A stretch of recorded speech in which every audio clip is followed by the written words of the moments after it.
You're listening to a podcast from the BBC World Service. This is Hardtalk with me, Stephen Sacker. Thanks for downloading this edition of the programme. I do hope you enjoy it. Welcome to Hardtalk on the BBC World Service with me, Stephen Sacker. My guest today is a proud African whose extraordinary life story says much about the continent's riches and its problems. Richard Leakey was born into a renowned white Kenyan family. His parents were leading paleontologists. Richard, somewhat reluctantly, followed a similar path. And in the late 1960s, he began to dig on the shores of Lake Turkana and eventually uncovered the skull of a boy dating back almost 2 million years, which dramatically changed our understanding of the evolution of the human species. Richard Leakey leveraged that fame to publicise his concern for the future of Kenya's remarkable wildlife. He always had a complicated relationship with Kenya's leaders, at times working with them, at times harshly critical of endemic corruption and mismanagement. He flirted with politics, suffered bouts of ill health, and had both legs amputated after a plane crash. But now he's back at the forefront of the effort to save Kenya's most endangered species, particularly the elephant and the rhino, from extinction at the hands of international poaching networks. He's overcome all sorts of obstacles in his extraordinary life. But is this a battle he cannot win? Well, Richard Leakey joins me now. Welcome to Hardtalk. Thank you.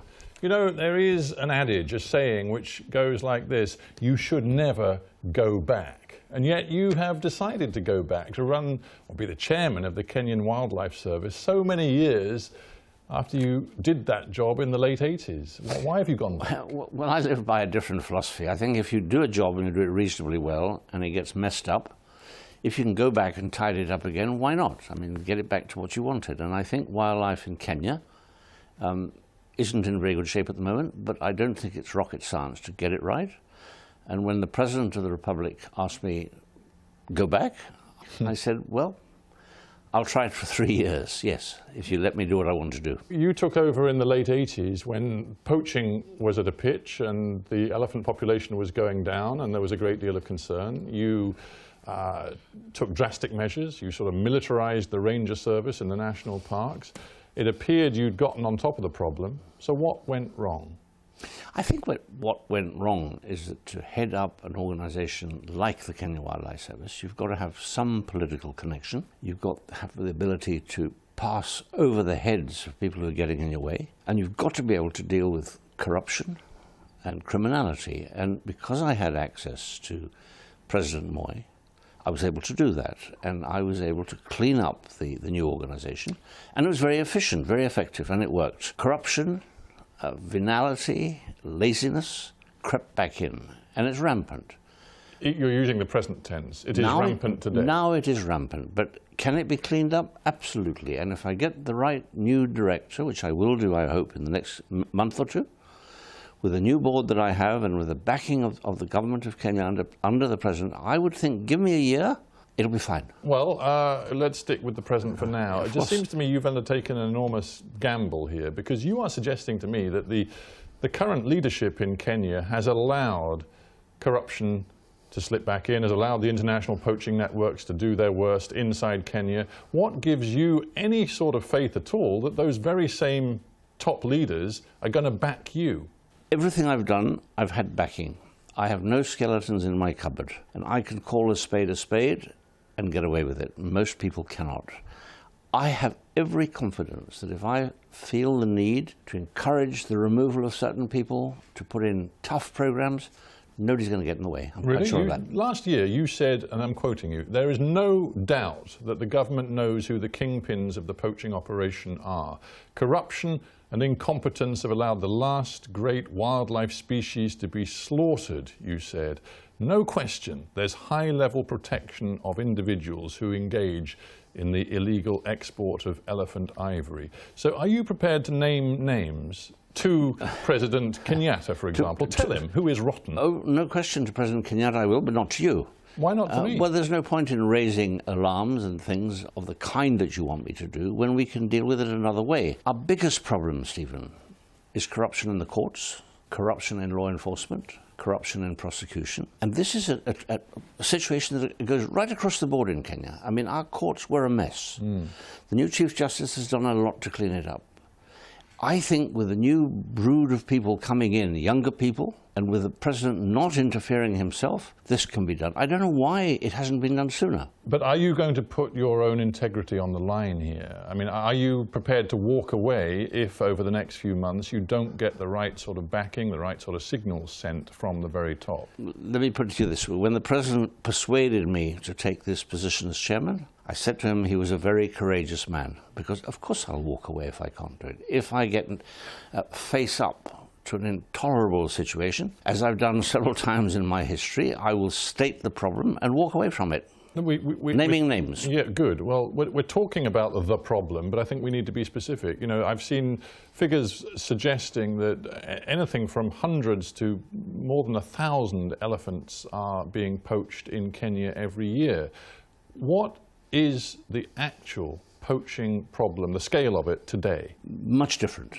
When I made that statement you alluded to earlier on last year, I think we were losing close to 1,000 elephant a year. This year... And this is in a population of Kenyan elephants of what, between 30 and 40,000? Between 30 and 35,000, I would think.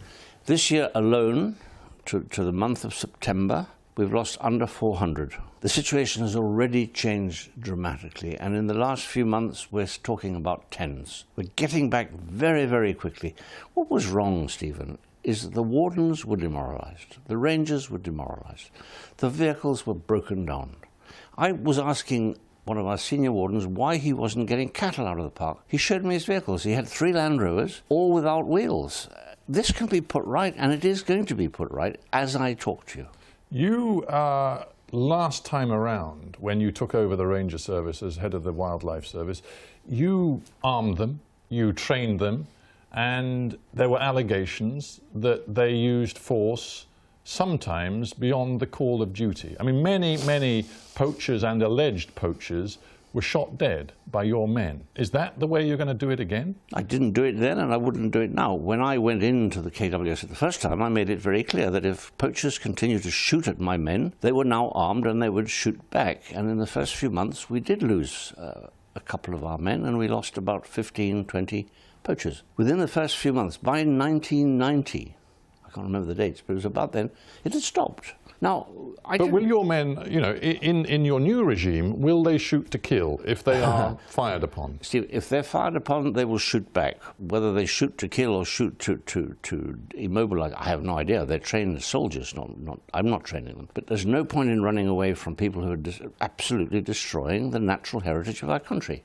In the end, this isn't just about a supply problem, is it? It's a demand problem as well. You have to, as part of your overall package of solutions to the poaching problem, you have to try to stop China and other countries so eager to import the ivory and the rhino horn for their domestic consumption. How are you going to do that? At the moment, I think Kenya is in more difficulty by being a transit station for ivory from elsewhere in Africa. The number of our elephants being killed is relatively small. It could change. Yeah, neighbouring Tanzania at the moment has a terrible problem. We've had the minister responsible on this programme, and I put to him all of the allegations about corruption inside his country involving the police, the judiciary, all allegedly involved in the poaching network. You can't control that, can you? No, but others can, and I think what we've discovered is that ivory has become a commodity, and it's been the dealings in ivory have been infiltrated by criminal syndicates, as they have for child export, and as they have with drugs and various other things. And the people who are now controlling it are it's criminals outside Kenya, often with huge sources of money. They've bought the judges, they've bought the prosecutors, they've bought the police, they've bought the authorities. Now, at this stage, my charge is to stop the killing of our elephants. I must work very closely with others to stop Kenya being used as a port of transit. I think we can do that given the connections that I have in the judiciary. Yeah, well, let me put it bluntly. Do you think neighbouring governments have the right level of commitment? No, I don't. But if they can't export their ivory through Kenya, and I think that we can control, then I think the situation will improve very dramatically. Is extinction a real possibility? You know, it is talked about that within a couple of generations, if the scale of poaching continued on the lines it's been for the last 5 years, that we could see the African elephant disappear, still more the rhino disappear. Is that realistic? I think at the moment, no for elephants. I think they'll disappear from some countries. I think black rhino may, again in some countries, but there's still a lot of elephant. You know, when I started KWS, we were 17,000 elephants. We're now 35,000, despite a lot of poaching. We counted our ivory the other day, and we found that we had 137 tons, far more than we expected.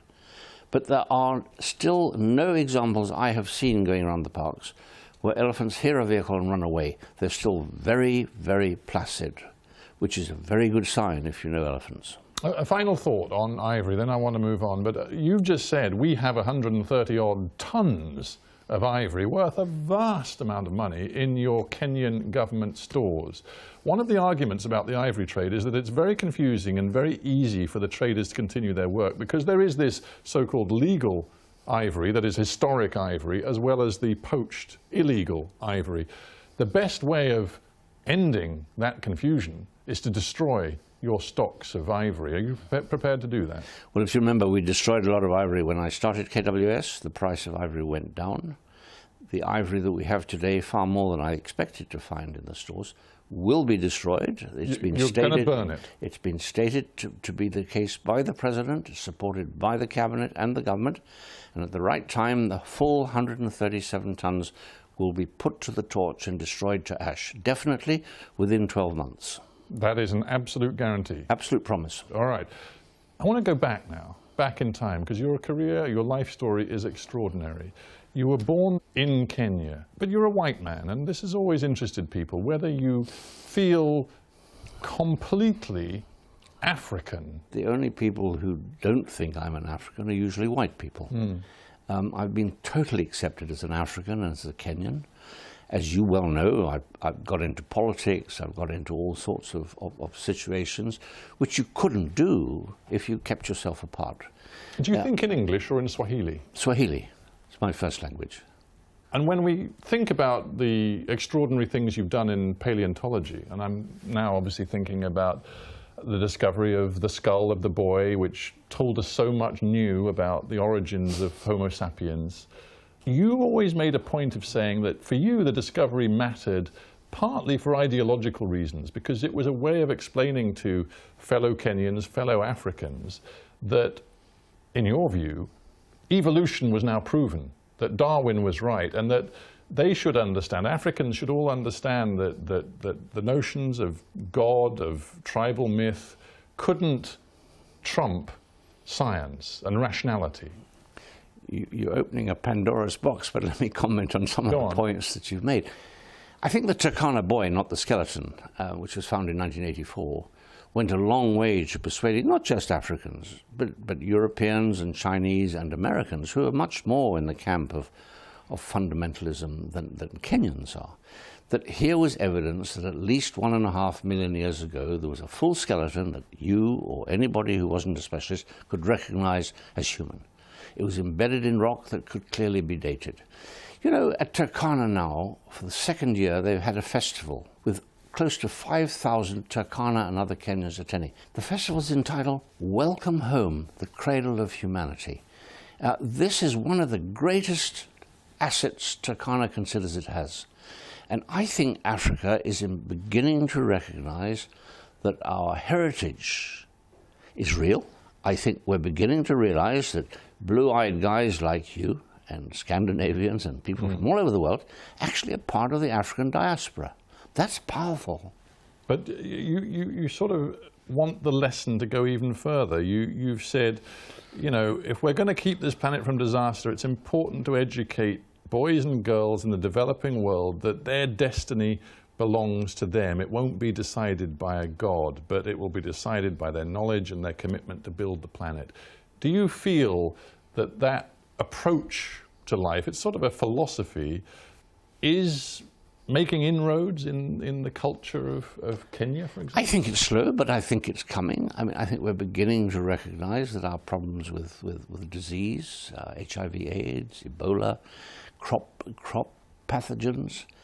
These are being caused by new things that have evolved, that have changed, and that only science is going to deal with them. And we have our young scientists, we have our laboratories. We're beginning to recognize that this is the way to tackle the future rather than to rely on aid from other countries.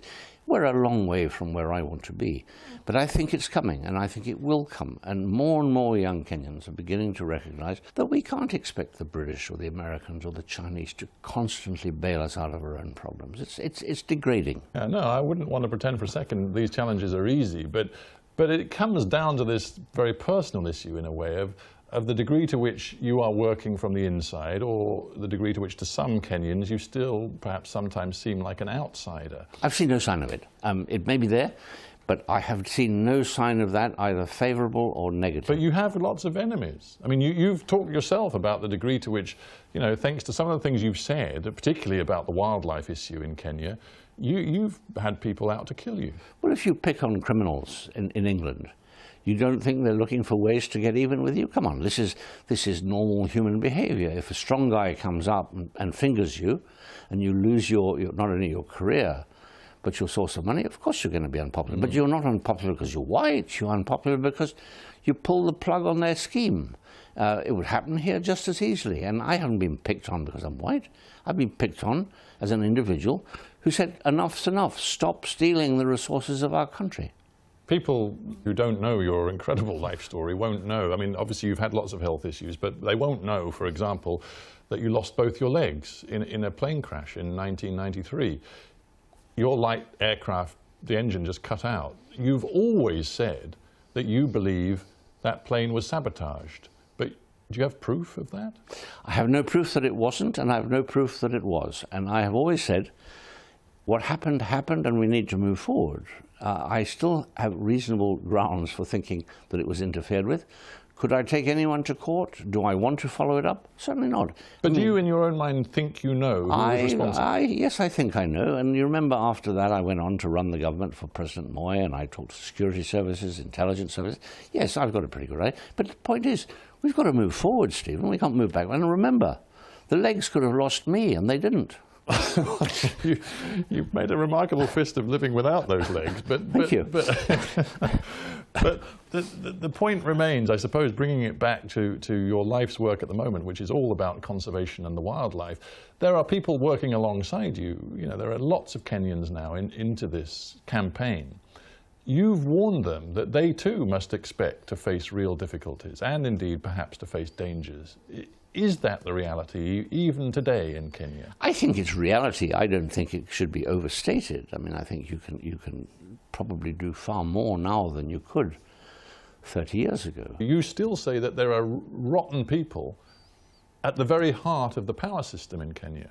You don't think there are rotten people in America or Canada or France or I don't know about this sacred country, Great Britain, but I would have thought there are rotten people in public life everywhere.